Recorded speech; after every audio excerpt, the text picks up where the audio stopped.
Know Your Why. Hi, Charles here. Good morning. Happy Tuesday. It's another day. It's another day to be grateful. And alright, know your why. So, share ko lang.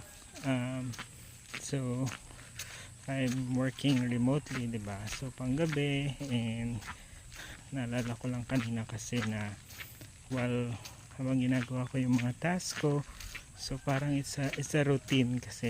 So parang paulit-ulit na lang siya, and then minsan may mga moments na papaisip ka yung para saan ba to, 'di ba?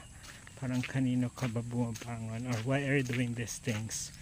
So parang pagtanto ko lang yung mga bagay-bagay, so minsan parang ayaw mo na, 'di ba? Parang parang mapapaha ka na lang. So I guess what you have to do kapag ganyan yung mga moment na yan, you have to take a break, pahinga lang muna, recharge, kain, merienda, or lip konti, then balik ka na ulit. Then you just have to know your why, diba?